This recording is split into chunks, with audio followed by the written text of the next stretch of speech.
दोस्तों आइए आज स्टार्ट करेंगे ARO 2021 का पेपर में आया हुआ जितने भी क्वेश्चन थे रीजनिंग के। तो यहाँ रीजनिंग की समस्या को हम ख़त्म करते हैं। आइए स्टार्ट करते हैं। पहला क्वेश्चन, नीचे दिए हुए शब्दकोश के अनुसार व्यवस्थित कीजिए तथा उस शब्द को ज्ञात कीजिए जो शब्दकोश में ठीक दूसरे स्थान पे आएगा, यानी अल्फ़ाबेट पे लगाना है और जो दूसरे नंबर पे आएगा वही हमारा आंसर होगा। तो स्टार्ट करते हैं। चारों में सी दिया हुआ है तो हम चारों में सी लिख लेते हैं, बहुत ही आसान तरीका रहेगा सॉल्व करने का। उसके बाद दिया हुआ है ओ और ये चारों में दिया हुआ है तो हम फटाफट लिख लेते हैं।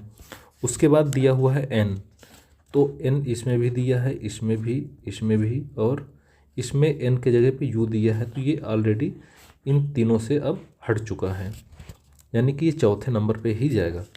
उसके बाद हम देखेंगे फिर से सी दिया हुआ है, इसमें भी है सी, इसमें भी सी, यहाँ पे एफ दिया हुआ है, यानी कि अब ये तीसरे नंबर पे जाएगा।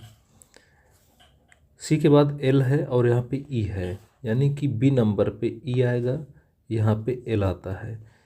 अगर हम देखें तो पहला स्थान इसका होगा, दूसरा स्थान इसका होगा, तो आंसर हमारा कौन सा सही हो जाएगा?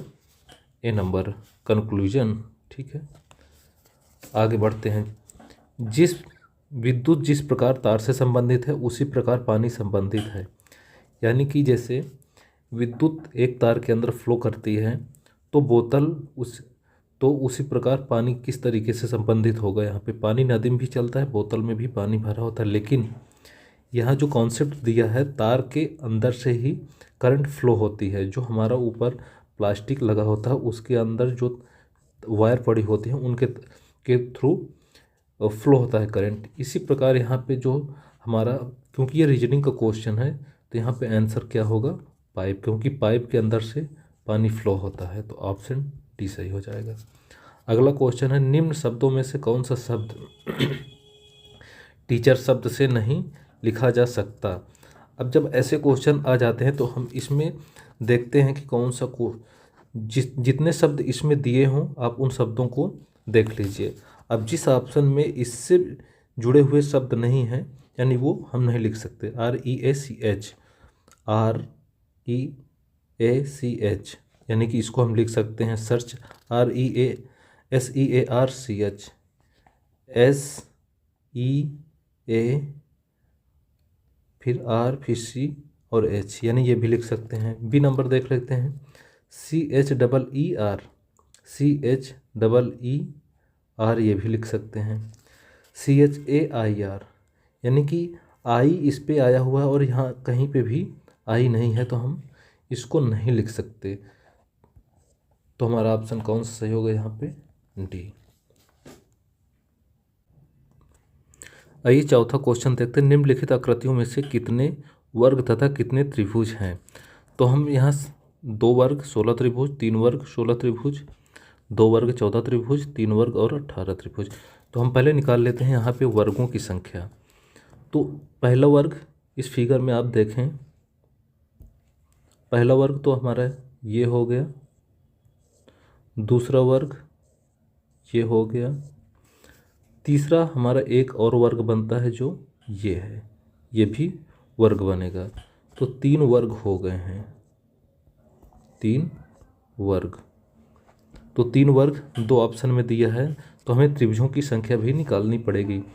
तो त्रिभुज की संख्या निकालने के लिए हम करते क्या हैं, जैसे ये हमारे पास एक फिगर है, जब फिगर ऐसे बना होता है तो आसानी से त्रिभुज निकाल लेते हैं। 1 2 3 और 4, तो इंटू 2 कर देंगे तो 8 त्रिभुज इसमें बनते हैं, और इसी को 2 गुना कर देंगे तो यानी 16 त्रिभुज हैं। अब मैं आपको बता दूं, 4 के बाद 5वां ये हो गया, 6ठा ये, 7वां ये और 8वां ये। इस प्रकार से टोटल यहाँ पे त्रिभुज कितने हैं? 16 ट्रिंगल। ठीक है, तो ऑप्शन सी सही होगा। अगला क्वेश्चन है, एक गुप्त कोड में HOTEL होटल को 300 के रूप में कोट में किया जा सकता है, तो उसी कूट में BORE बोर का कूट क्या होगा?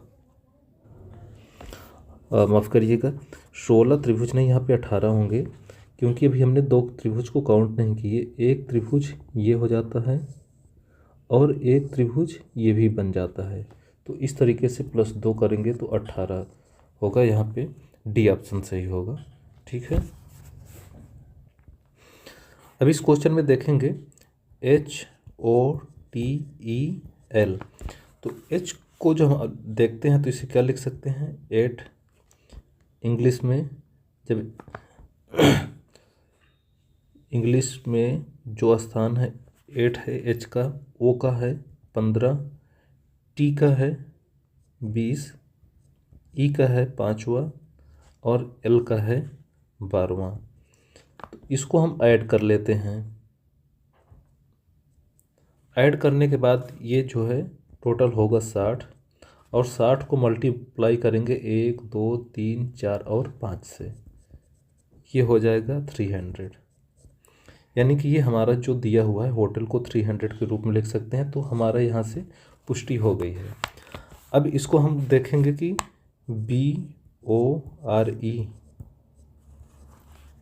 B है 2, O को हम 15 लिखेंगे, R को हम लिखेंगे 18 प्लस E को लिखेंगे 5। फिर से हम इन सबको जोड़ लेते हैं। जोड़ने के बाद ये आएगा 18 2 20, 35 5 40, और यहाँ पे 4 ही संख्या हैं, 1 2 3 और 4, तो मल्टीप्लाई 4, ये कितना हो जाएगा 160।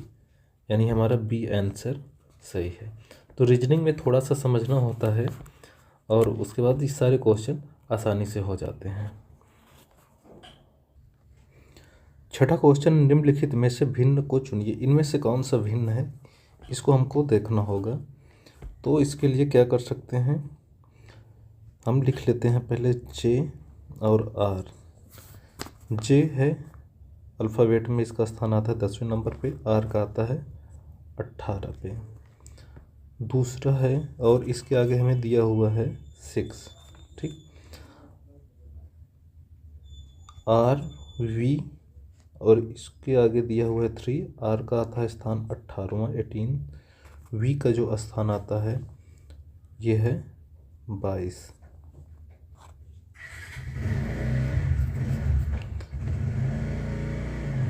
इसके बाद दिया हुआ है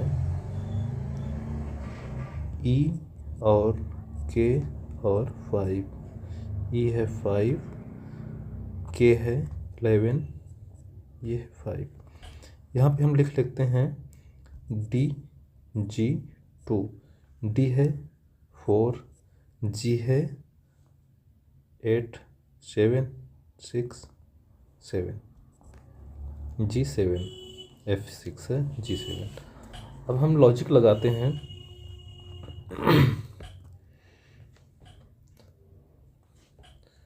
18 minus 10 8, 8 minus 1 equal to 7, 8 minus 2 equal to 6 आएगा। ये हुआ 22। 22 माइनस 18 यानी 4 में से हम 2 घटाते हैं तो 2 बचेगा, 1 घटाते हैं तो -1 करते हैं तो 3 आता है। तो ये फॉलो करता है। इस तरीके से हम 11 में से 5 घटा दिए 6 के बाद हम 2 घटाएंगे तो 4 आता है, जो कि यहाँ पे 5 लिखा, हम 1 घटाते हैं, ये भी फॉलो करता है इस रूल को। अगला है 7 में से हम 4 को घटाए 3 आया, 3 में से 1 को घटाएंगे 2 आएगा। जिस तरीके से ये फॉलो करते हैं तीनों, हम उस तरीके से अगर इसको देखते हैं तो ये फॉलो नहीं करता है। हमें यहाँ 6 आना चाहिए था, आ रहा है यहाँ पे 7। तो हमारा जो इन सब में जो भिन्न है वो कौन सा है, ए नंबर JRH, ये इन सब में भिन्न है। अगला क्वेश्चन, अंग्रेजी वर्णमाला के कितने अक्षर कैपिटल एक दर्पण में अपने मूल रूप में समान दिखाई पड़ेंगे। तो टोटल 26 होते हैं वर्ड अंग्रेजी वर्णमाला में अक्षर। उन 26 में से कितने हैं अगर दर्पण लगा दिया जाए तो वो सेम ही दिखें। यानी कि अगर इधर ए लिखा है तो दर्पण में ए दिखेगा, ये क्या हुआ, इसे हम सेम कहेंगे। अदरवाइज जैसे हम बी ले लेते हैं तो बी अब इस तरीके से दिखेगा। तो बी, तो हमको कितने अक्षर ऐसे हैं जो सेम दिखते हैं, तो टोटल अक्षर 11 हैं। आपको रीजनिंग में ये याद करना होगा। अगर आपको याद नहीं है तो आप तुरंत लिख सकते हैं। उनमें से मैं आपको बता देता हूँ कौन कौन से अक्षर हैं। ए हो गया, दूसरा एच है, तीसरा आई, फिर एम, फिर ओ, फिर T, U, V, W, X और वाई। इनको आप लिखेंगे। वाई में हम वाई को ऐसे लिखेंगे ये। अब अगर हम बीच में मिरर लगा भी देते हैं तो सेम ही दिखेगा। तो ऐसे कितने अक्षर हुए? 11। तो ये इसका आंसर सी सही हो जाएगा। ठीक है। अगला क्वेश्चन, निम्नलिखित समूह में से कौन शेष 3 से भिन्न है? यहाँ कौन एक 3 से भिन्न है? इनमें से हम देख रहे हैं कि कंपास, चुंबक और सुई और दिशा में दिशा ही थोड़ा इन तीनों से भिन्न लग रहा है, क्योंकि कंपास और चुंबक, सुई ये दिशा सूचक भी हो सकते हैं। कंपास भी हमें दिशा बताता है, सुई और चुंबक भी। तो इस तरीके से ए ऑप्शन यहाँ पे सही हो सकता है। निम्नलिखित आकृति में लुप्त संख्या ज्ञात कीजिए। ये जो फिगर दिया हुआ है इसमें जो हमको ये फाइंड करना है कि क्या होगा, यहाँ पे कौन सी संख्या होगी। तो हम इसमें एक लॉजिक लगाएंगे। 6, 5, 11 + 1 12। इधर नहीं सही बैठता, इधर भी सही नहीं बैठेगा, तो हम इधर देखते हैं। 5, 4, 9, 5 + 4 9 × 2 करने पे अगर ये 18 आता है। इसके आगे भी चेक करेंगे। 6 + 3 × 3 9 2 3 27 27 ये हो गया। ये भी सही है फॉलो करता हुआ। तो ऐसे ही हम 12 + 4 जोड़ेंगे। उसके बाद कितने से मल्टीप्लाई करें कि 96 आ जाए। हम 12 4 16, यहाँ पे अगर 6 रखते हैं तो 96 आता है। 6 के ऑप्शन में है जी, बिल्कुल। तो हमारा 6 ही यहाँ पे सही हो जाएगा। निम्नलिखित समूह में से कौन सा एक अलग है? टोक्यो, लंदन, बीजिंग और न्यूयॉर्क। तो हम यहाँ पे देख रहे हैं टोक्यो जापान की राजधानी है, लंदन हो गई ब्रिटेन की, बीजिंग चीन की, न्यूयॉर्क किसी भी कंट्री की राजधानी नहीं है, ये अमेरिका का एक शहर है। तो इन सब में सी ऑप्शन जो आपका है न्यूयॉर्क, यही सबसे अलग है। अगला क्वेश्चन है, निम्नलिखित अनुक्रम में ऐसे कितने 3 हैं जिनके ठीक पहले ना तो 6 है और ना ही ठीक बाद में 9 है? तो ऐसे क्वेश्चन को करने के लिए हम बहुत ही आसान तरीका अपनाते हैं। सबसे पहले तो इसको हम जो कंडीशन दिया है उसको हम अच्छे से पढ़ लेते हैं। अनुक्रम में कितने 3 हैं जिनके ठीक पहले ना तो 6 है, यानी कि जो 3 है उसके ठीक पहले 6 ना हो और ना ही ठीक बाद में 9 हो। तो इसमें मिलाते हैं। हम इस 3 को अगर उठाते हैं तो ठीक पहले 6 ना हो, तो 6 नहीं है और बाद में 9 नहीं है। तो इस 3 के बाद में 9 भी नहीं है और पहले 6 भी नहीं है। तो ये कंडीशन आपका फुलफिल है। हम इस 3 को उठाते हैं तो पहले 6 है, ये कहता है 6 ना हो, तो ये नहीं होगा। उसके बाद यहाँ पे 3 दिया हुआ है, ठीक पहले 6 ना हो, तो ठीक पहले 6 नहीं है और बाद में 9 भी नहीं है, तो दूसरा ये हो गया। उसके बाद 3 दिया है यहाँ पे, ठीक पहले 6 ना हो लेकिन यहाँ पे 6 है, यहाँ भी 6 है। तो इस तरीके से सिर्फ कितने बनेंगे? 2। आपका ऑप्शन जो है वो सी सही हो जाएगा। जो अगला क्वेश्चन है, निम्नलिखित संख्या क्रम में एक गलत संख्या दी गई है। इन संख्याओं के क्रम में एक संख्या गलत दी गई है, वो संख्या कौन सी है? ऐसे क्वेश्चन को थोड़ा टफ होते हैं लेकिन हम सॉल्व कर सकते हैं। हम अगर 2 में 2 का गुणा करते हैं, 2 × 2 + 2 6 हमारा 6 है।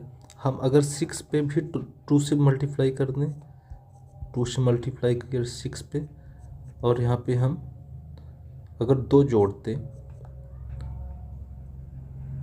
12 14 होता है, तो हमें 4 ही जोड़ना पड़ेगा। तो कितना हो गई है? 16। 16 भी दिया हुआ है।